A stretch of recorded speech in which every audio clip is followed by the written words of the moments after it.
Today we're going to take a look around the farm, see what's looking great and what's not, and what I'm starting now for fall.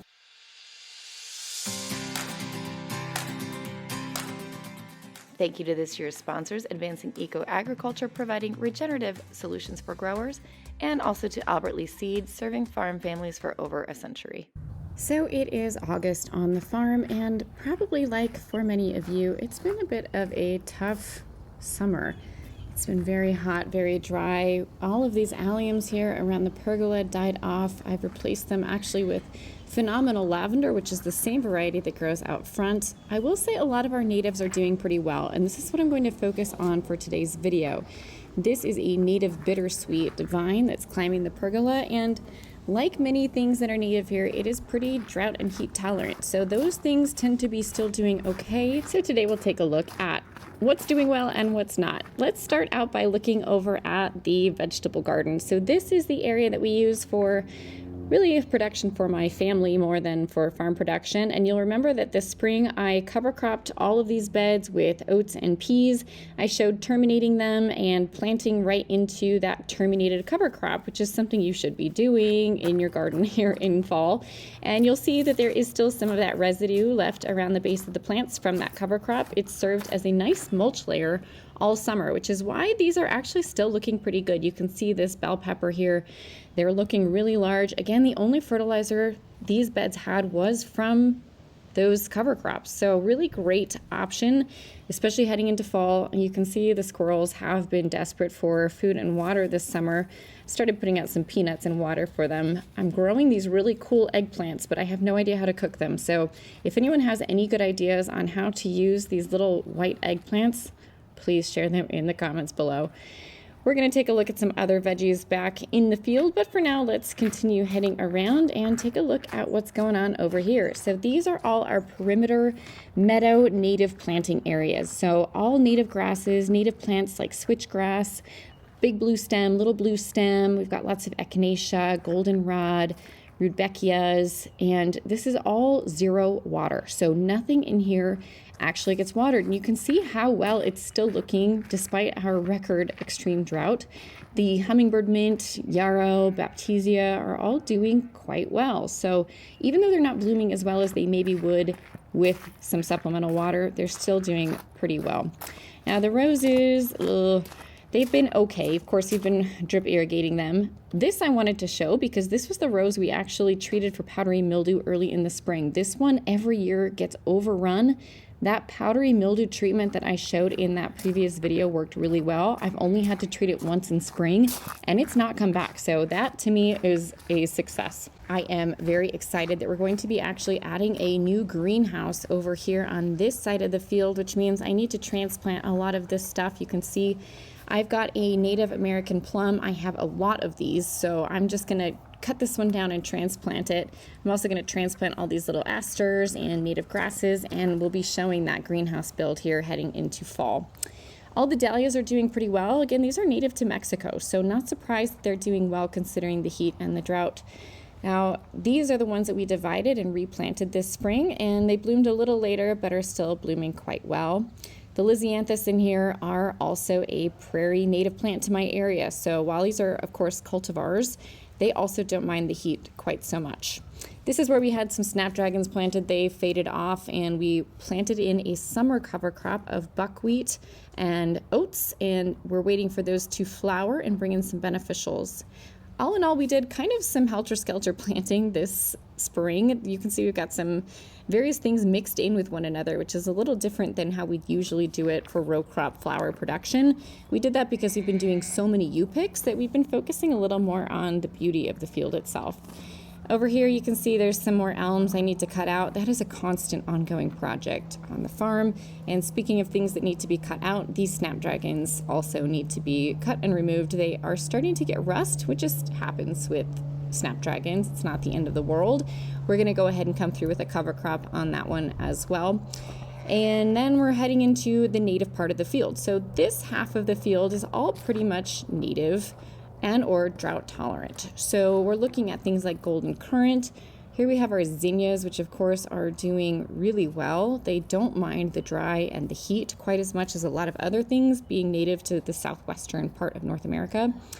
But over here we've got other things like the mums, which are still doing okay, maybe not as good as previous years. Now, speaking of zinnias, I wanted to remind you that you can save these seeds green. You don't have to wait for zinnia seeds to dry out before you save them.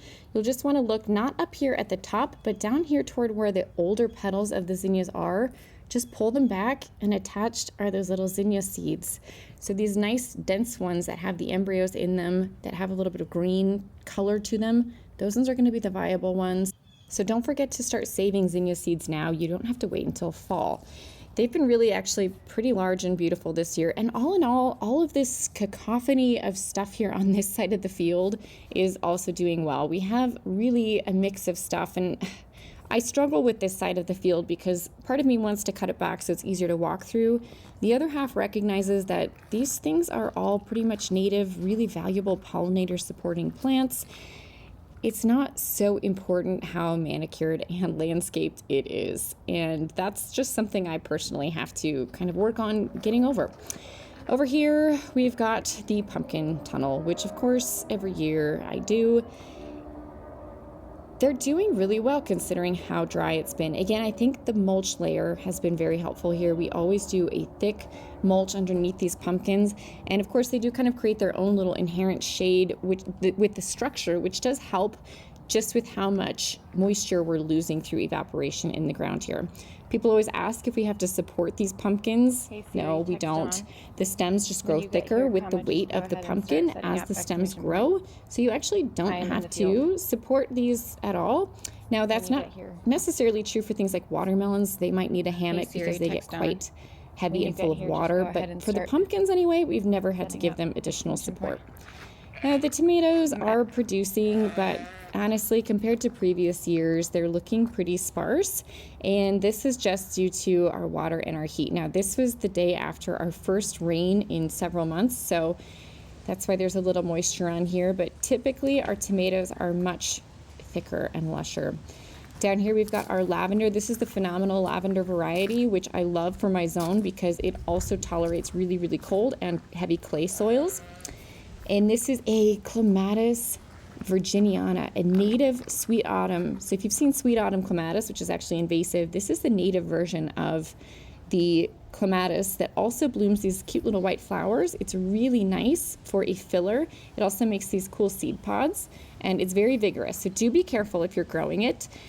I love climbing things, but not ones maybe that necessarily take over. I love that clematis that's actually growing up the barn.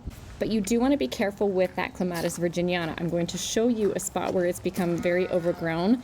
This is kind of over where we have a bit of a sunflower explosion, but you can see in the back, that used to be a crabapple tree that is now overgrown with that Clematis virginiana. It's absolutely taken over that tree. So it is one to be careful with, but if you don't mind keeping it clipped back. We do also have some more well-behaved varieties of clematis that are climbing up the barn here. Probably could use a nice little cutback this year because they're starting to grow into the barn. Other native things that are doing quite well despite the drought include these Rocky Mountain salvia over here, which have actually reseeded. You can see they've reseeded quite happily, and the hummingbirds are over all day. And then over here, we've got some other drought-tolerant things. These are solid aster, which are a blend of solidago and aster. The dahlias, again, these are our overwintered dahlias doing quite well, going into their third year of overwintering. And we have a lot of other native things in here too. So we've got things like sweet Joe pie weed, lots of echinacea over here. This is pearly everlasting. Now the yarrow, which is next to this pearly everlasting, which by the way is a great host plant for the swallowtail butterflies and also dries really, really nicely. The yarrow could have used a little more water. It's faded its blooms a little bit early, so we'll be maybe adding a little bit of supplemental water for those guys if we continue with this drought. The zinnias and the echinops are doing quite well, and I did spot this tree of heaven. Now we have so many invasive trees in our area that tree of heaven is one I always have to keep an eye out for, especially out here in these woods. So I'm going to be cutting through and cutting down all of those invasive Siberian elms and tree of heaven here in the next week. I'm going to do that heading into fall. Now, with how hot and dry it's been this summer, I am banking on fall being a little bit long and also warm, so I'm seed starting a bunch of stuff. I wanted to try out the new standing blocker that I just got, and quite honestly, I was a little bit disappointed. I did my typical mix of shredded wool and sifted Coco Loco potting soil from Fox Farms and mixed it up with some water. I just didn't love the way that the blocks were stamping out. It just didn't seem like it was easy to get them consistently packed throughout the entire blocker. I do like to use stream water whenever I can, or you can also use dechlorinated water because I like to mix mycorrhiza into my seed starting mix. You can go back and watch those videos about that. But chlorinated water can kill that mycorrhiza, so if you can, dechlorinate that water first. So I'm going to mix it in. You'll see what I mean about the standing soil blocker. It just is a little bit inconsistent. So I'm scraping it off, stamping it out, and you'll see there's a couple blocks missing. So I tried again, changing the mix a little bit, and it was a little bit better, but still not quite as nice as the Swift blocker block. So I did switch it up, and I started using the Swift blocker instead after a few tries with the standing soil blocker. I'm not saying I don't like it. I'm just saying for the work it is, it's a little bit inconsistent for me. So I did switch to the Swift blocker. This one makes 200 soil blocks in one stamp. So I just filled it up with all of that soil, and then I went ahead and leveled it off, put the top layer on. I do have to put a little bit of work into it to get that pressure down on top, and then you just kind of work your hands back and forth to pop off the top of the Swift blocker. And then you can see you've got all these perfect little blocks. I didn't have to pop one back in, but no big deal. I'm going to use these soil blocks to plant a bunch of different stuff. So some of the things I'm planting, I'm going to list in the caption, but it's things like lettuces, kales. I am doing some perennial brown-eyed Susans. I'm trying some fall sweet peas, some kale, lots and lots of stock, which loves cooler temperatures. And I'm also trialing late sunflowers this year. So sunflowers are actually a little bit more frost tolerant than we think. So if we get that nice long fall, there's a good chance these will bloom, especially if I plant them tightly. So when I'm doing sunflowers for cut flowers, I like to plant them only about 3 inches apart because that actually forces them to bloom a little bit earlier. It keeps the plants a little bit smaller. So we'll see how those go. I'll keep you guys updated with that little sunflower experiment.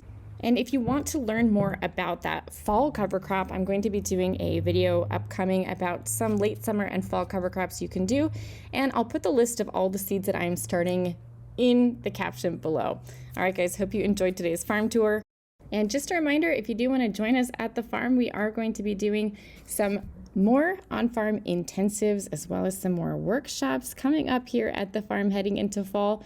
Don't forget to subscribe and like for more info, and you can head to our website, blossomandbranchfarm.com, to learn more. See you guys around here next time at the farm.